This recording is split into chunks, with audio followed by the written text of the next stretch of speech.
All right, we have a different one here today. We have a infrared heater. We don't have the heater itself. We just have the two circuit boards that were in the heater. Customer sent this to us. Nice guy. We've done work for him in the past. He says, I guess power's on. He gets all the indicator lights, but the heater doesn't heat up. So pretty much the first thing we're going to have to do, since we've never worked on this before or anything like this really, is figure out how this works first. So this is the logic board, obviously. Maybe there's some sort of microcontroller or something here. Can't really see. Let's try to clean this off and see if we can see what this chip is. At this point it doesn't really matter what the chip is, but let's take a look anyway. It's possible there might not be any markings on the chip too. Some, especially Chinese manufacturers, they don't they remove labels on chips, assuming to prevent people from copying the designs, which is pretty ironic. I don't see anything here.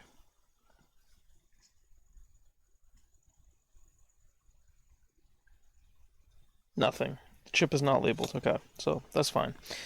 We're going to set aside the logic board for now. We'll sort of figure out how that works later, but that's not our concern right now. He's not getting power, so I guess you could call this the power supply board, power driver board, whatever you want to call it. It looks fairly simple, but we need to figure out exactly how this thing works. So we have a power transformer, obviously, right?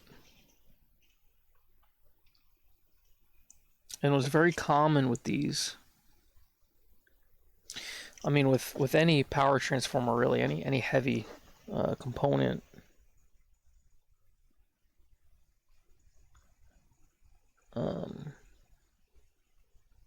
Any heavy component, what's very common is for cold solder joints to develop. It's just from the weight on the board, slight flexing and things like that, create a cold solder joint, which is the lead that connects to the device itself, separates from the solder. So it actually physically separates and creates a bad connection.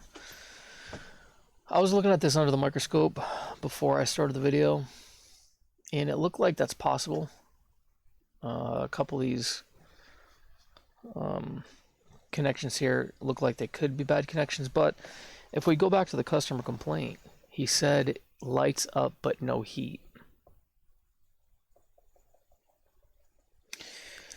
Now, if the power transformer had a bad connection and that was the reason for the issue, the lights wouldn't work, or they would turn off if there was an intermittent connection. So it's possible that was the issue, and maybe the customer just didn't explain that, oh, the lights turn off. But I have a feeling that the customer would have told me that, so I'm going to say that might not be the issue right now.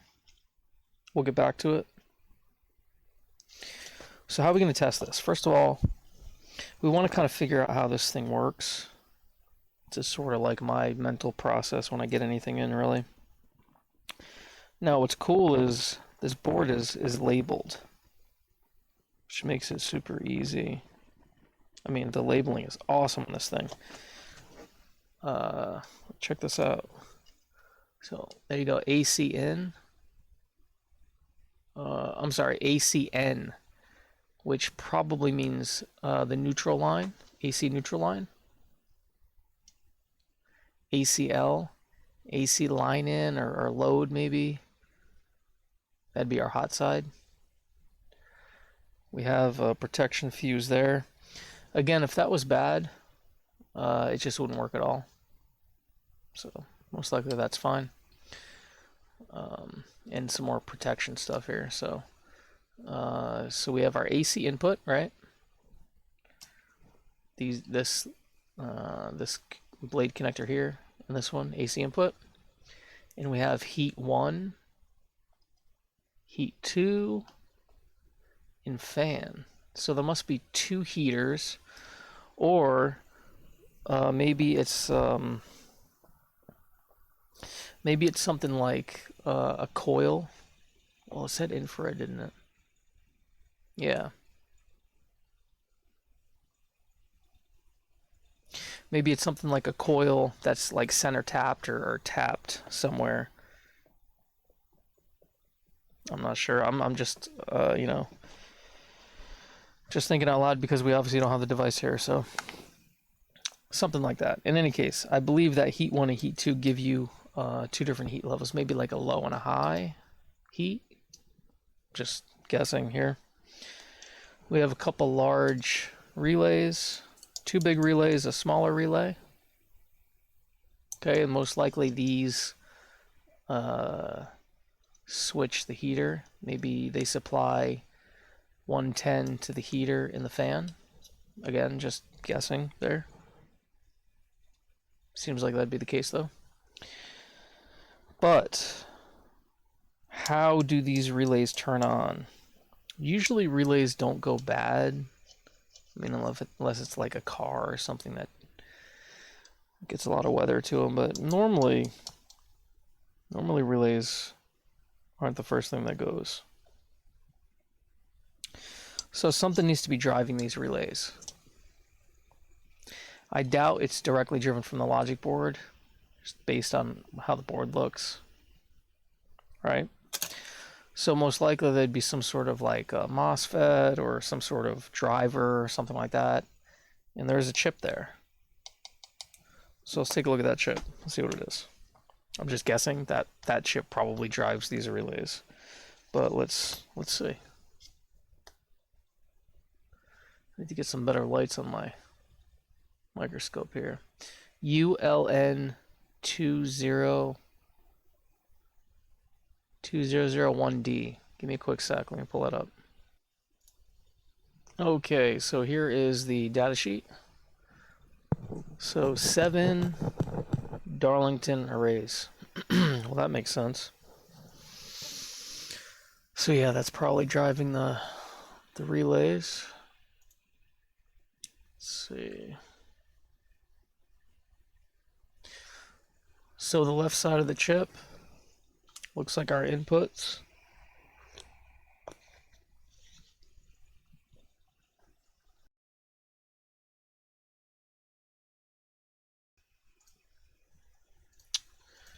Okay, so let's see.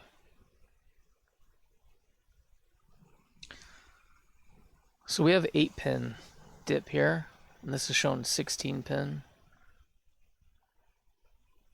So not a big deal. So anyway, so it looks like the last pin should be ground on the left side. So pin number 4 should be ground. Let's check that real quick. Got the meter up, continuity mode. Okay. I'm gonna go to, I guess, like the, well, here, let's move this out of the way so you can see. Okay. There. Well, that doesn't help, I guess. There. Okay, so I'm gonna go to the ground of this cap right here, which is part of the power supply circuit. Part of the DC supply circuit, I should say. This is our bridge rectifier. These 4 diodes form a bridge rectifier, which rectifies the AC coming out of the transformer. So it'd be safe to assume that this would be a good ground. And there we go. So that is right. Pin number 4, it's 1, 2, 3, 4 is ground. Okay, so now that we know that, that means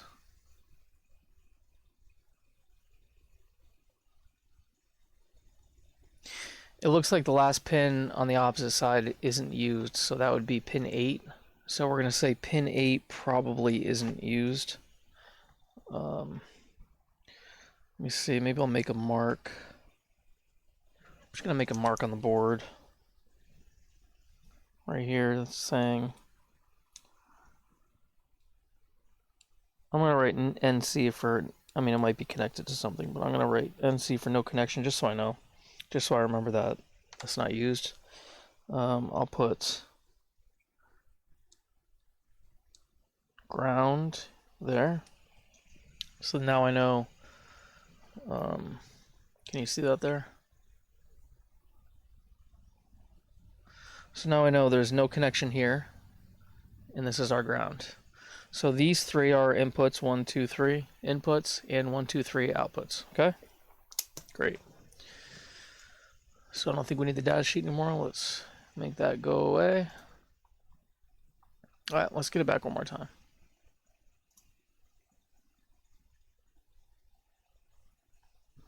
Because what we need to know is, what is it expecting for input?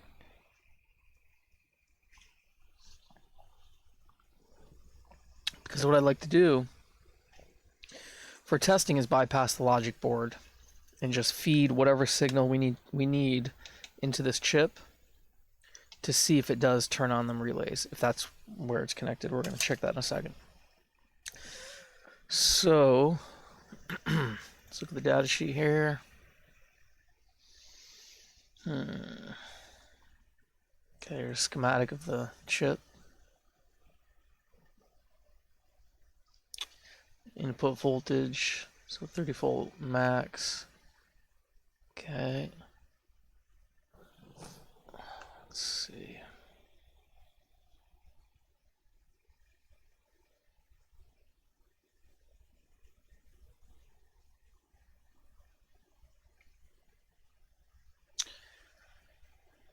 Okay, let's go back up. So description, high voltage, high current Darlington arrays containing 7 open collector Darlington pairs with common emitters. Each channel is ready to function like peak current. Suppression diodes are included for inductive load driving. Okay. So that's all internal, so there doesn't need to be any additional diodes, like flyback diodes or whatever, for the coils, or the coil side of the relay. So that's cool.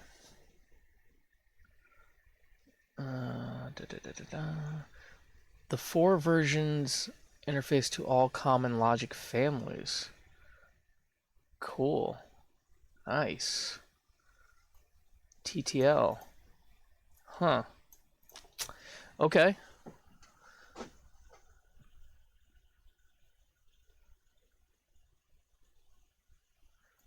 Okay, TTL, great. So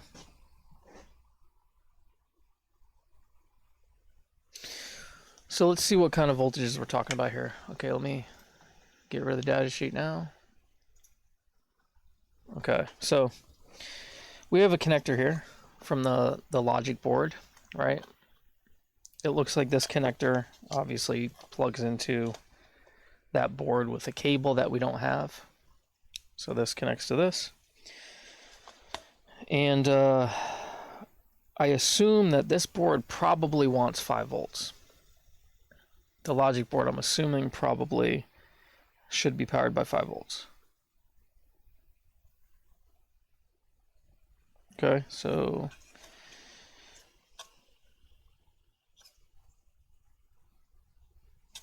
and we can test that. Just looking at the big fat traces here, it looks to me maybe, let's see.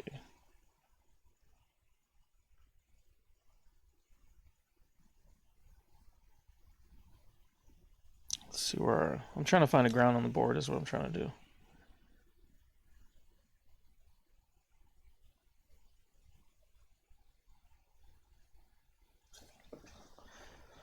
Okay.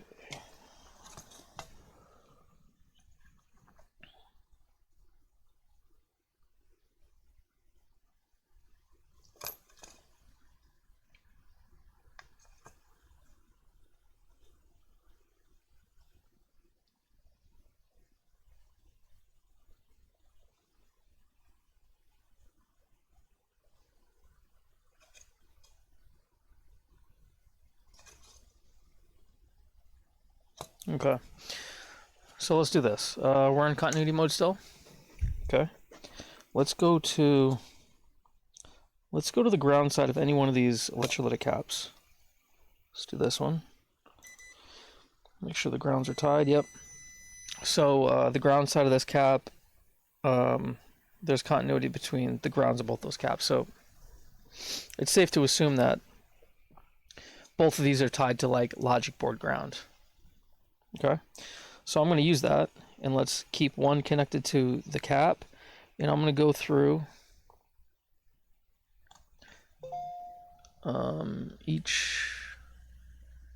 each one of those pins here.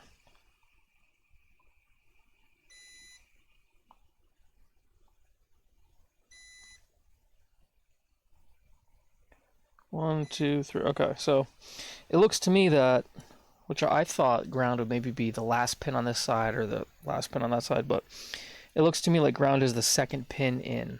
So let me look at the back side of the board here. Second pin in, which is right here. Yeah, that kind of makes sense. Look at that. Look at that fat trace. See that?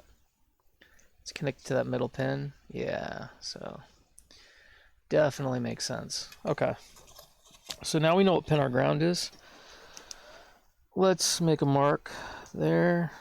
I'm just going to put an arrow kind of like that, just so I know that's our ground. I could take all this off with some isopropyl alcohol later, but okay, so that's our ground. Okay. So now we're not sure which way that cable would plug in. So our ground can be either the second one to the right or the second one to the left. So now we know we're working with the second pin, right? So let's look at the bottom side of this board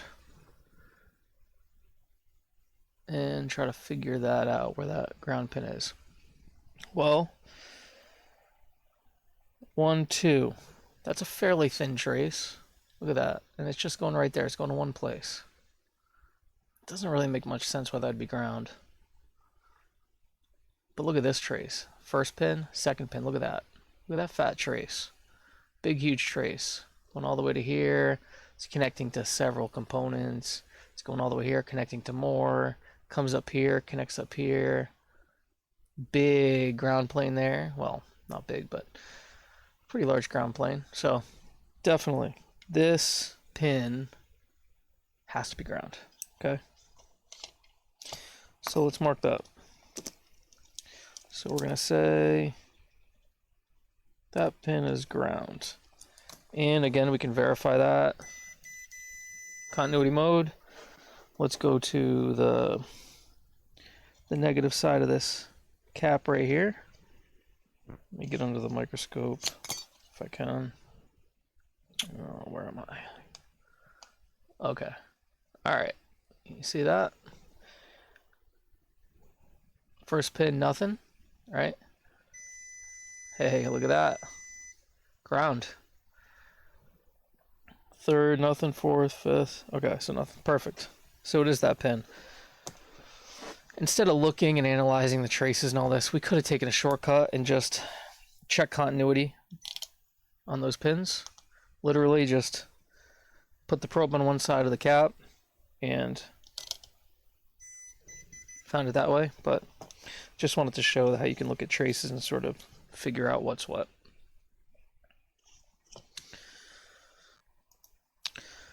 Okay, so now we know where our ground is. What I want to do is I want to power this carefully, power this board up, and take the voltmeter, change the meter to volts, DC, and figure out what pin here is potentially 5 volts. Possibly 12, but I'm really looking for 5. The problem is I don't have a variac, just because I do AC stuff, but I don't do a ton of AC repairs. I just haven't had the need. So I don't have a variac in the shop here. A variac simply is a way to vary AC, hence the name variac. You can vary the AC. It's like a transformer that you can physically turn a knob and it changes the output voltage. And usually there's an isolation transformer built into it for protection of the tech. But we don't have that, so we're going to do something a little more dangerous. I recommend nobody do this because there's a good chance of electrocution. So be careful. Just don't do it. I didn't want to chop up one of my cables. This is one of my PS4 power cables. It's used for a bunch of stuff. But so what I did is I took some connectors that I have. I think they're Molex, and they fit in here pretty good. So I put the Molex pins in there, and I took hot glue. Well, I put the pins in there, and I soldered some wires onto them, and then I just put hot glue all over it, just to make like a connector. That's all it is. Just hot glued, simple, fits in there. Extremely dangerous. Don't ever do it. Probably burn down your house, kill yourself. Don't do it. Okay, so now that I have power, again, this is hot AC. Like if I touch these two pins, I'm getting electrocuted, getting shocked. So I'm not going to do that. At least I'm going to try not to. So I'm going to carefully connect my neutral. Again, this is all hot. This is plugged in, ready to go. So now I have AC going into my board. Okay. Let's throw the meter on AC. Let's test it, make sure we got, should be around 115 volts, something like that. 120, good, perfect. Again, don't touch it. It hurt. So let's switch to DC. We know where our ground is, so I'm just going to put my meter probe on the cap. And I'm going to go to the first pin. Nothing. Second pin we know is ground, so we can skip it. Third pin, 5 volts, look at that. Fourth pin, nothing. Fifth pin, nothing. Sixth pin, nothing. So, third pin in is 5 volts.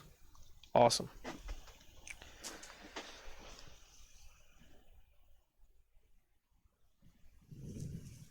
Okay, so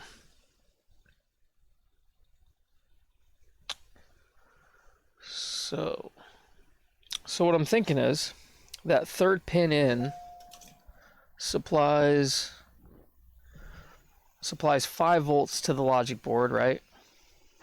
So we got 5 volts. Again, this is board still hot, so don't want to touch it. 5 volts coming from here, supplying this board, powering this board on, and then based on the selections you make and what the microcontroller, I'm assuming it's a microcontroller, determines what mode you want, it sends back a 5 volts, which is TTL, back through one of those other pins, probably the 4th, 5th, and 6th pins, to this board. And then I bet those 4th, 5th, and 6th pins, these 3 on the right side, I have a feeling they're connected to pin 1, 2, and 3 on this chip.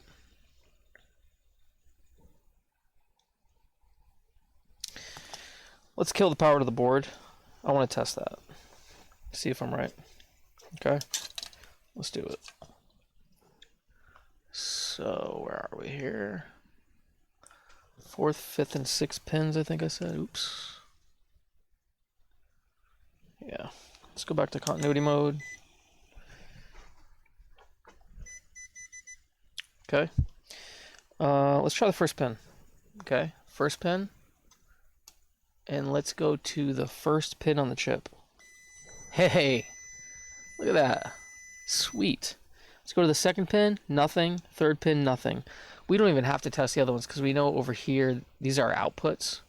So it's not what we're working with right now. We're going to test our outputs in a second. But okay, so second pin. Geez, imagine if it was tied to the second pin on that chip. Wouldn't that be convenient?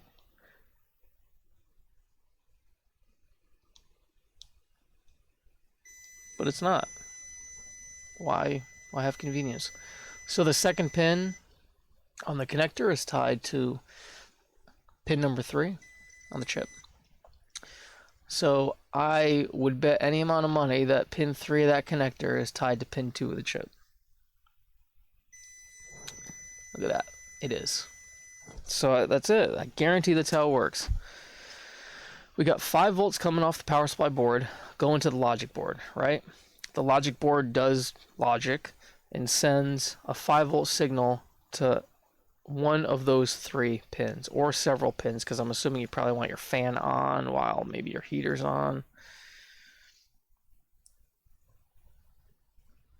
And we know that this chip, we think anyway, we didn't test it yet, this chip drives these 3 relays. It would also make sense because 3 relays, 3 outputs, right? And 3 connections here. So it would make sense that this chip drives the relay, which turns on or completes a circuit for this pin. I'm pretty sure, without analyzing the circuit more, I'm fairly certain that these run off line level, so 110. So I think what happens is, since there's only one connection each, and obviously you need 2 connections for a complete circuit, I think we'd go from the neutral on the line in, the AC line in neutral. That'd be one spot, and then we'd come from, for instance, the heater. And this would be the complete circuit. So it's going to go from neutral through the board, through the relay, into here, and then to the heater. It's going to do that with each 3. It's like 3 separate circuits is what it is.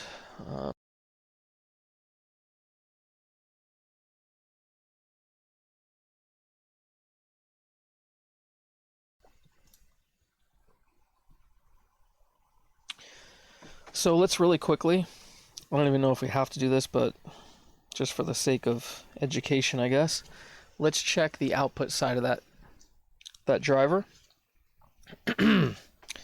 We'll just look at it. I don't even think we need the microscope at this point. Yeah, we don't. Okay, so is this the output? Yeah, so this is the output of the chip here, this side. And look at that. First pin goes to this relay. It looks like the coil of the relay, which, when you apply power to the coil of the relay, energizes the relay, completes the circuit. There you go. So it looks like, what did I say? The first pin goes to the relay, right? Second pin goes to this relay. Third pin goes to this relay. Okay, cool. And it completes the circuit here between the, yes, yeah, look, check this out. I mean, it's obvious.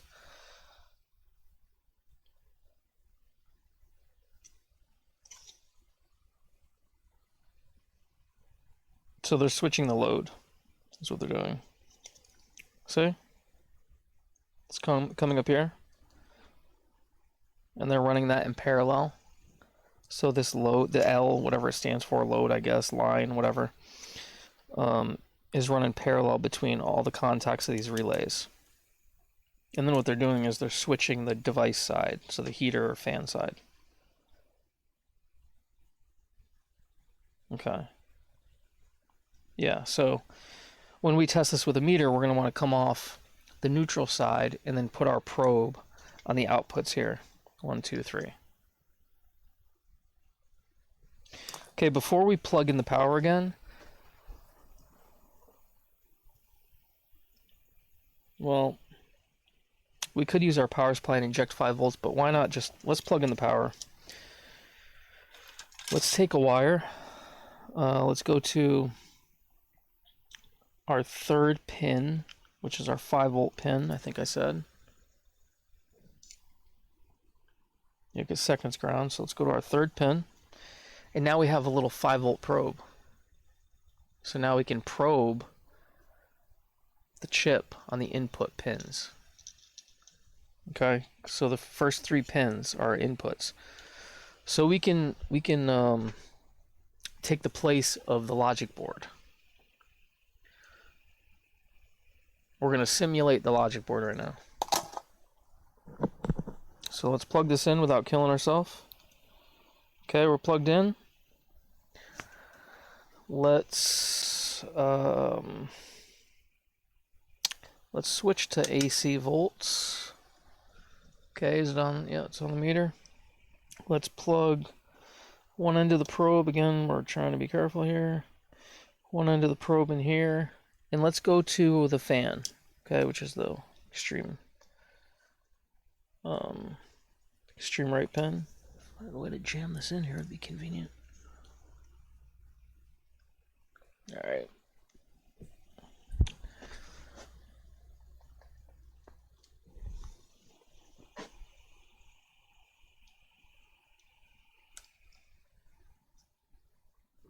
Okay.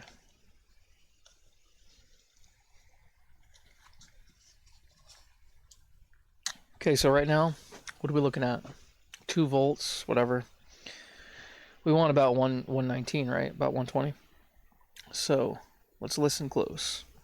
If we were right about how this entire thing operates, we should hear this relay energize when we put a high, which is 5 volts, plus 5 volts, to the first pin on the chip. Ready? Hear that?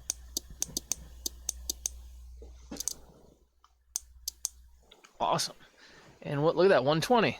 Hey, sweet. Now the second pin is going to energize that second relay, we think, right?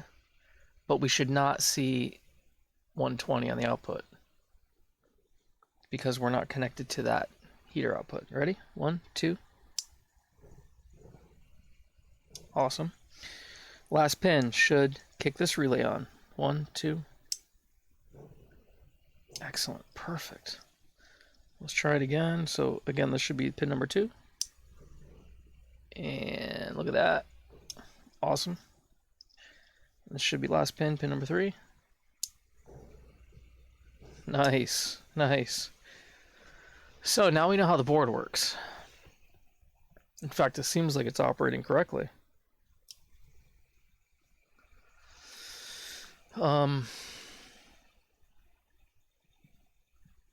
Seems like it's working correctly because we're getting AC output, right?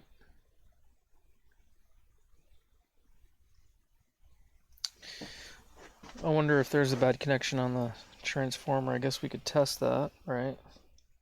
If we just do this and sort of, let's take this out, sort of wiggle. Now it's not cutting out, so I doubt that's the issue.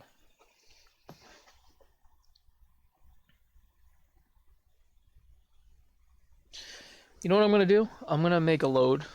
I'm gonna take 3 loads, like 3 lights. Use those as loads, and we're gonna connect them to those 3 connectors. And we're gonna try to turn the lights on and off based on the input to that chip.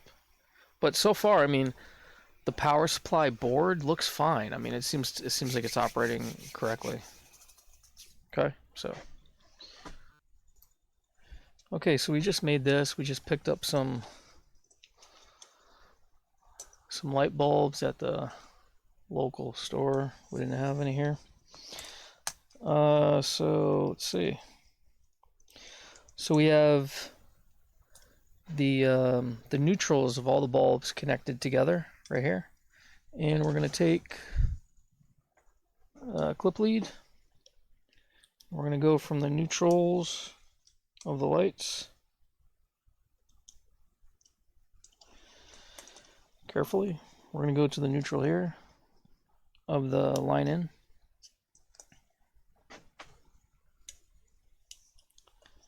Let's see if I can. Okay, so first bulb. Let's go to the fan connection. Second bulb, let's go to heater 2. And third bulb is heater 1. So let's write that down so we don't forget. So we're going to say this is fan, heater 2, heater 1. Now what I'm going to do just temporarily, and I'm actually going to make a cable to go from the power supply to the logic board so we can actually fully test this thing. But just for right now, I'm going to go to our 5 volts, which is, I think it was the third pin in. Okay. Let's hook up our line level here. And I'm going to press, or I'm going to touch, I'm going to supply, rather, the 5 volts TTL level to pin 1. Look at that. Nice. So the fan would be on right now. Okay. Let's go to, my hat's getting in the way, pin 2. Okay, heater 2. 3. Heater 1. Excellent. So, I mean, the power supply board is 100% working. I mean, we're obviously not testing this at 1500 watts, right? I mean, these are low-powered LEDs. I don't know. What is it? 10 watts, supposedly, but, I mean, I think that's a very good test. I mean, I don't think we have to put a 1500 watt load on this thing to give a proper test, because these relays are handling the load, and as long as these relays are latching and they're on and they're making a good connection, which they are because the lights are coming on, we're good. We're good. So let's kill power to this. So what we have to do now is test the logic board side. So in order to do that, we need to make a cable. So let's move this out of the way here. Now let's sort of focus on this. And I have some of these headers, female headers. And visually it looks like it might fit. So I'm gonna cut a piece of the header off. I think it was 6 pin I said. 1, 2, 3, 4, 5, 6. So I'm gonna cut the 7th pin. There you go. Get rid of the pin. Clean it up a little bit. So now we got something like that. Okay, let's see if it fits. If it does fit, that'd be very convenient. Okay, it looks like it wants to fit, so let's trim this a little more.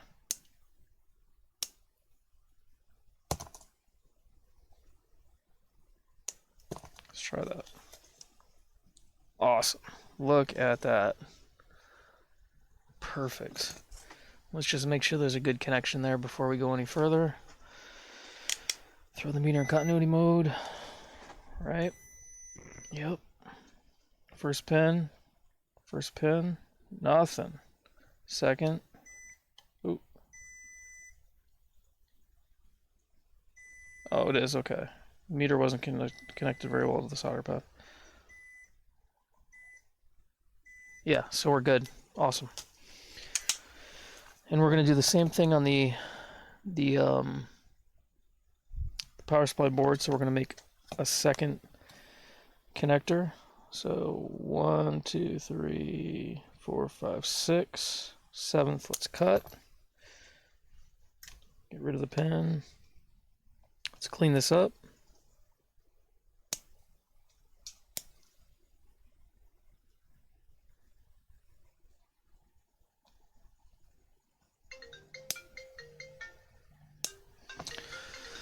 Give me a second here.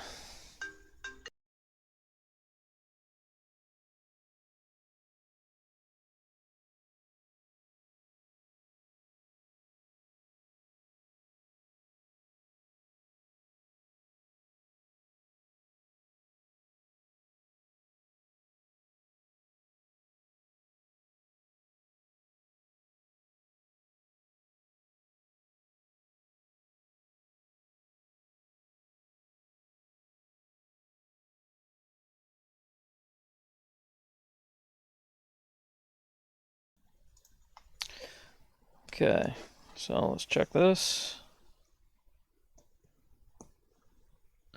Good enough. Good. Okay, now we just gotta make a cable. Let's see. Need some wire here. Ah, I got something. Give me a quick second. Alright, look at this. It's gonna work perfect, right? So 1, 2, 3, 4, 5, 6.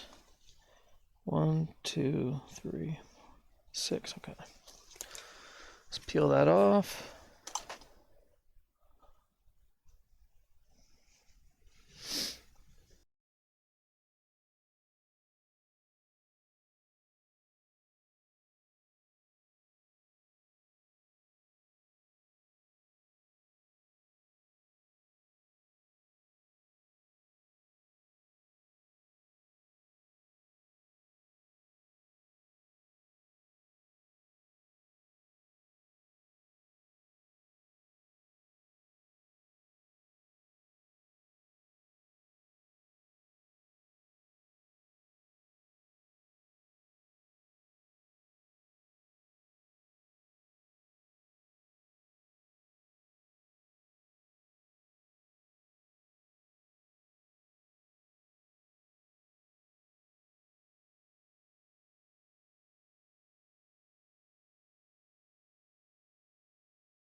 Okay, so we have our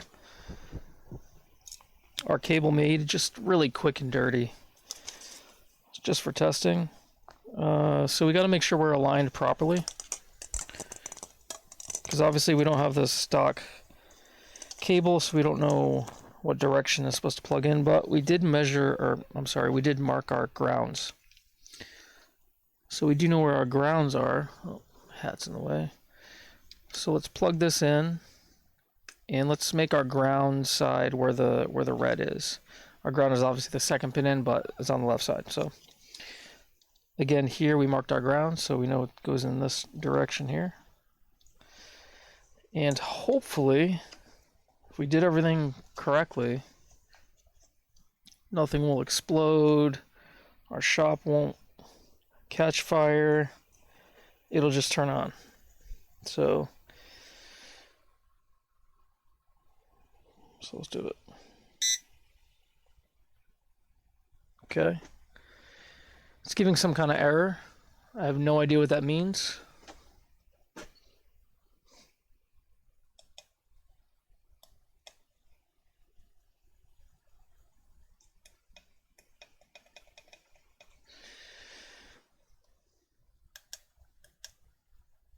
Maybe the error, maybe it's trying to detect a certain resistance on these coils. I don't think so, because this is just it's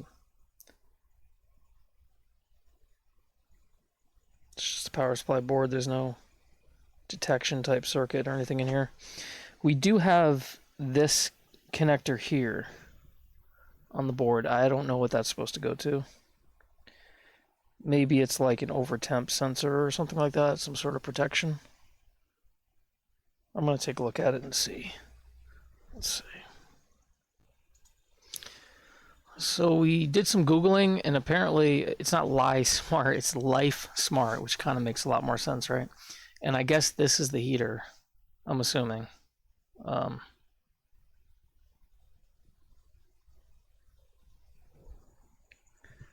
I guess this is actually what we're dealing with. Which is weird, because there's a keypad up there. I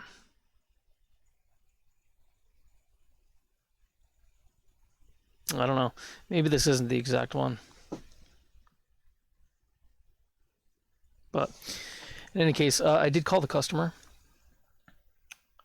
I called the customer to find out about that connector there, that 2-pin connector. Let me get rid of this here. The 2-pin connector right here. that we're unsure about. Now, it does, one side's tied to ground on the power supply board. The other pin is connecting to the first pin on here, which goes to the logic board. So the logic board is trying to sense something. I'm guessing it's probably like a thermistor or some sort of sensor. We tried shorting the pins, and we get an E4 error code. If it's open, we get E3. So I'm assuming this microcontroller, or whatever it is looking for something, a specific signal. So I'm going to do a little bit more research and see if I can figure that out.